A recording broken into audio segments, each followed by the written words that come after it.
সংবাদ সবাইকে স্বাগত জানাচ্ছি আমি ফিরোজ তোহা। শুরুতে সংবাদ শিরোনাম জানিয়ে দেব এই মুহূর্তে হাতে পাওয়া সর্বশেষ গুরুত্বপূর্ণ আপডেট বাংলা সংবাদ। শুরুতেই থাকছে তারেক রহমান যে কোনো মুহূর্তে দেশে আসতে পারেন বলে দাবি করেছেন বিএনপির ভাইস চেয়ারম্যান শামসুজ্জামান দুদু। তিনি বলেন, তারেক রহমান তৈরি হয়ে আছেন, যে কোনো মুহূর্তে দেশে আসতে পারেন।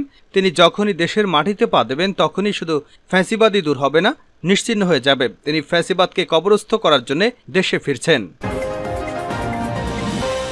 এবারে জানাবো, বিএনপির স্থায়ী কমিটির সদস্য নজরুল ইসলাম খান বলেছেন, এ সরকার দেশকে দুর্নীতিতে নিমজ্জিত করে রেখেছে। সাবেক প্রধান বিচারপতি দুর্নীতিতে অভিযুক্ত হয়ে বিদেশে পালিয়েছেন। সাবেক সেনা প্রধানের নামে দুর্নীতির অভিযোগ। সাবেক পুলিশ প্রধান দুর্নীতির অভিযোগে নিখোঁজ হয়েছেন। এই সরকারের সাবেক মন্ত্রীদের বিরুদ্ধে আছে টাকা পাচারের অভিযোগ।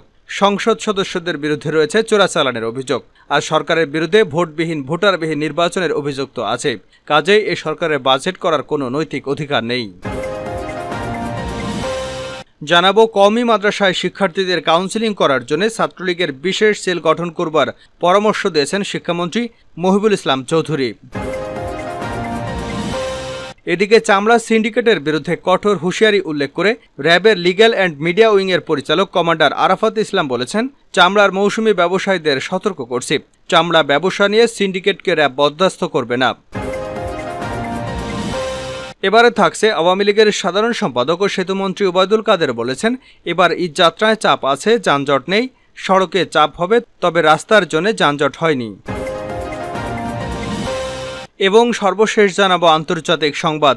গোপনে উইঘুরদের পক্ষে কাজ করছে তুরস্ক।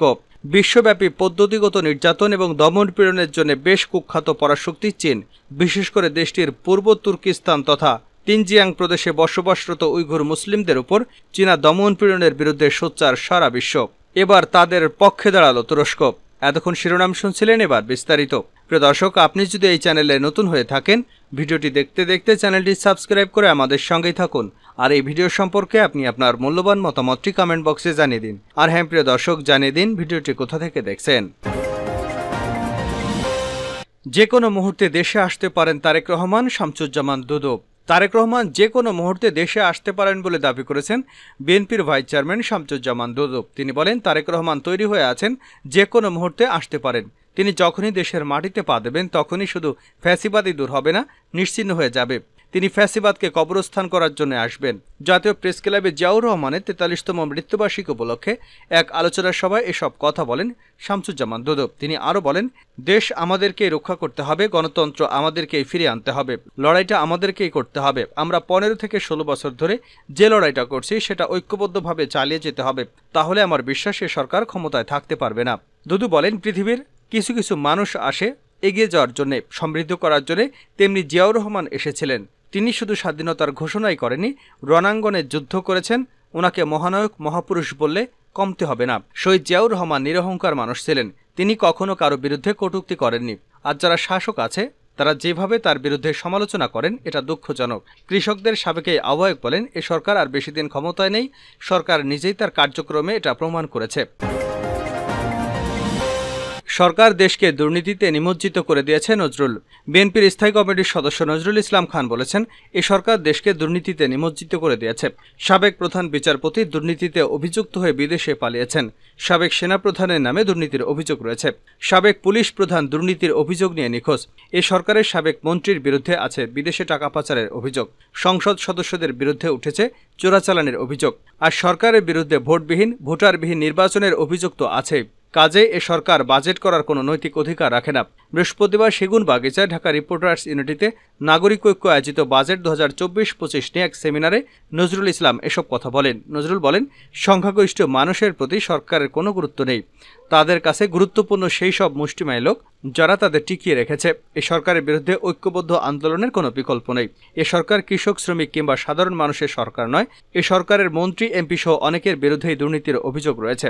বিএনপির জ্যেষ্ঠ এই নেতা বলেন, প্রস্তাবিত বাজেটে কালো টাকা সাদা করার সুযোগ দিয়ে মানুষকে দুর্নীতিতে উৎসাহিত করেছে। অন্যদিকে দ্রব্যমূল্যে লাগামহীন ঊর্ধ্বগতিতে মানুষ আজ অসহায়, দিশেহারা। এই অবস্থা থেকে দেশের সবাই বাঁচতে চায়। সেমিনারে গণসংহতি আন্দোলনের প্রধান সমন্বয়কারী জোনায়েদ সাকি বলেন, সরকার দেশে উন্নয়নের নামে একটি লুটতন্ত্র কায়েম করেছে। নিজেরা ক্ষমতায় থাকার জন্য কতিপয় লুটপাট করার অবাধ সুযোগ দিয়েছে। নিজেরা ক্ষমতায় থাকার জন্য কতিপয়কে লুটপাট করার অবাধ সুযোগ দিয়েছে। এভাবে একটি রাষ্ট্র চলতে পারে না। সভাপতির বক্তব্যে নাগরিক ঐক্যের সভাপতি মাহমুদুর রহমান মান্না বলেন, প্রস্তাবিত বাজেট দেখে বলা যায় ব্যাংকে লুটপাট অব্যাহত থাকবে। এ বাজেটের ফলে ধনী আরও ধনী হবে আর গরিবরা মারা যাওয়ার মতো করে বাঁচবে। সরকার বিরোধী আন্দোলন প্রসঙ্গে তিনি বলেন, তারা যে লড়াই সংগ্রাম করছেন সেটি আওয়ামী লীগ কিংবা বিএনপি লড়াই নয়, সাধারণ মানুষের বেঁচে থাকা লড়াই। কওমি মাদ্রাসায় ছাত্রলীগের বিশেষ সেল গঠনের পরামর্শ শিক্ষামন্ত্রীর। কওমি মাদ্রাসায় শিক্ষার্থীদের কাউন্সেলিং করার জন্য ছাত্রলীগকে বিশেষ সেল গঠন করার পরামর্শ দিয়েছে শিক্ষামন্ত্রী মহিবুল ইসলাম চৌধুরী নওফেল। বৃহস্পতিবার রাজধানীর বকশীবাজারে আলিয়া মাদ্রাসা প্রাঙ্গণে ঢাকা মহানগর দক্ষিণ ছাত্রলীগ আয়োজিত কর্মসূচিতে তিনি এমন পরামর্শ দিয়েছেন। তিনি বলেন, ছাত্রলীগের নেতাদের বিশেষভাবে বলবো, কিছু কিছু রাজনৈতিক দল ইতিমধ্যে কওমি মাদ্রাসাগুলোতে তাদের ছাত্র সংগঠন তৈরিতে কার্যক্রম চালাচ্ছে। একটি রাজনৈতিক দল পরিপূর্ণভাবে রাজনৈতিক কার্যক্রম করার পাশাপাশি ছাত্র সংগঠন নিয়েও কাজ করছে। শিক্ষামন্ত্রী বলেন, কওমি মাদ্রাসার সন্তানরাও আমাদের সন্তান, তারাও এদেশের নাগরিক। রাজনৈতিক মতাদর্শের দিক থেকে তারাও দেশের সংবিধান, মুক্তিযুদ্ধের চেতনা থেকে যাতে বিচ্যুতি না হয়, আমি বলবো তাদের কাউন্সেলিং করার জন্য বিশেষ সেল গঠন করা উচিত। তিনি আরও বলেন, বাংলাদেশ ছাত্রলীগ এবং অন্যান্য ছাত্র সংগঠনকে বলতে চাই, আমাদের অনেক প্রগতিশীল ছাত্র সংগঠন আছে, তারাও যাতে করে কওমি মাদ্রাসাগুলোতে আমাদের মুক্তিযুদ্ধের চেতনা, স্বাধীনতার অনুপ্রেরণা, সংবিধানে যে 4 মূলনীতি সেগুলোর বিষয় তাদের কাউন্সেলিং করান। দেশপ্রেম, দেশের প্রতি আনুগত্য, সমাজে ধর্মনিরপেক্ষ একটি অসাম্প্রদায়িক সমাজ তৈরির কাজেই অবশ্যই তাদের আনতে হবে এবং তারা যেন বিচ্যুতি না হয় অপপ্রচারকারীদের মাধ্যমে। একই অনুষ্ঠানে শিক্ষামন্ত্রী মহিবুল হাসান চৌধুরী বলেন, ঈদুল আজহার পর শিক্ষা প্রতিষ্ঠান শনিবার খোলা বা বন্ধ রাখার বিষয়ে আমরা সিদ্ধান্ত নেব। এখন পর্যন্ত শনিবার শিক্ষা প্রতিষ্ঠান খোলা আছে। আমরা চেষ্টা করছি শনিবার যে পূর্বে বন্ধ ছিল সেটা যাতে করে বলবৎ রাখতে পারি। ইতিমধ্যে আমরা ক্যালেন্ডারের হিসাব নিয়েছি। চামড়া সিন্ডিকেটের বিরুদ্ধে র্যাবের কঠোর হুঁশিয়ারি। চামড়া সিন্ডিকেটের বিরুদ্ধে কঠোর হুঁশিয়ারি উল্লেখ করেছেন র্যাবের লিগ্যাল অ্যান্ড মিডিয়া উইংয়ের পরিচালক কমান্ডার আরাফাত ইসলাম। বলেছেন, চামড়ার মৌসুমি ব্যবসায়ীদের সতর্ক করেছেন তিনি। চামড়া ব্যবসা নিয়ে কোনো সিন্ডিকেট র্যাব বরদাস্ত করবে না। শুক্রবার দুপুরে রাজধানীর গাবতলী কোরবানির পশুর হাটে নিরাপত্তা ব্যবস্থা পরিদর্শন শেষে সাংবাদিকদের প্রশ্নের জবাবে একথা বলেন তিনি। কমান্ডার আরাফাত বলেন, চামড়া মৌসুমি ব্যবসায়ীদের আমরা সতর্ক করতে চাই, চামড়া ব্যবসায় নিয়ে কোনো সিন্ডিকেটকে আমরা বরদাস্ত করব না। চামড়া ব্যবসা নিয়ে যাতে কোনো এলাকার মধ্যে কোনো গোলমালের সৃষ্টি না হয়, এ ব্যাপারে আমাদের গোয়েন্দা কার্যক্রম চলবে। তিনি বলেন, র্যাবের নির্বাহী ম্যাজিস্ট্রেট সার্বক্ষণিক হাটে উপস্থিত আছেন। কোনো পশু অসুস্থ কিংবা রোগাক্রান্ত কিংবা গরু মোটাতাজা ওষুধ প্রয়োগ করে বিক্রি করা যাবে না। এছাড়াও এ ধরনের কার্যক্রম দেখা গেলে সঙ্গে সঙ্গে প্রাণী সম্পদ নিয়ন্ত্রণ আইন অনুযায়ী ব্যবস্থা নেওয়া হচ্ছে। হাটে কুরবানির পশু কিনতে আসা ক্রেতারা যাতে কোনো ধরনের সমস্যায় না পড়তে হয় সে ব্যাপারে র্যাব সতর্ক আছে। তিনি বলেন, গাবতলী পশুর হাট সহ প্রতিটি হাটে আমরা ক্রেতা বিক্রেতা নিরাপত্তায় র্যাবের সদস্যরা কাজ করছি। র্যাবের কন্ট্রোল রুম প্যাট্রোলিংয়ের মাধ্যমে নিরাপত্তা নিশ্চিত করা হচ্ছে। এছাড়াও কোনো ক্রেতা বিক্রেতারা কোনো ধরনের ভোগান্তি বা সমস্যায় পড়লে আমাদের কন্ট্রোল রুমে অথবা র্যাব সদস্যদের সঙ্গে যোগাযোগ করবেন। আমরা আপনাদের সব ধরনের সহযোগিতা করব। রাজধানীর প্রতিটি মহল্লা এবং রাস্তাঘাটে আমাদের টহল টিম এবং স্ট্রাইকিং টিম রয়েছে।